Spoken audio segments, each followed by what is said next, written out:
નમસ્કાર દર્શક મિત્રો, હું જપન શાહ કાનમ એક્સપ્રેસ ન્યૂઝમાં આપનું સ્વાગત છે। જોઈએ આજના મુખ્ય અને મહત્વના સમાચાર।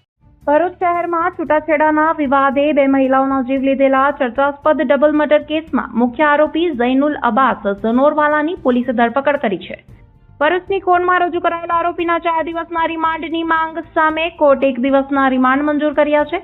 પ્રાપ્ત વિગતો અનુસાર 70 વર્ષીય ઝૈનુલ અબ્બાસ ઝનોરવાલાએ પોતાની પુત્રવધુ અલ્ફિયા ઝનોરવાલા ડોક્ટર યુસુફ ઝનોરવાલાની જે પત્ની હતી તેમજ અલ્ફિયાની માતા શહેનાઝ નમકવાલાની છરીના ઉપરા છરી ઘા કરી હત્યા કરી નાખી હતી। ઘટના બાદ આરોપીએ પોતાના પણ ગળા અને શરીરના અન્ય ભાગોમાં ઈજા પહોંચાડી આપઘાતનો પ્રયાસ કર્યો હતો।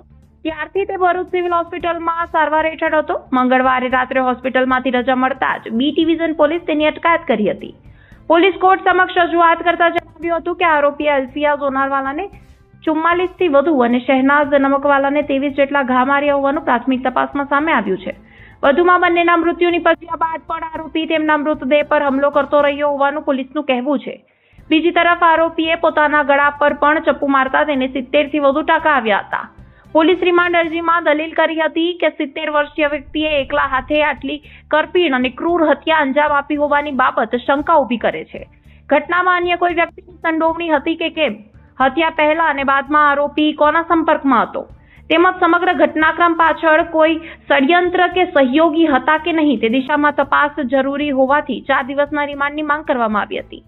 તપાસના ભાગરૂપે પોલીસે આરોપીના મોબાઈલ કોલ ડિટેલ રેકોર્ડ, ઘટના પૂર્વે અને બાદના સંપર્કો તેમજ અન્ય ટેકનિકલ પુરાવાની ચકાસણી શરૂ કરી છે।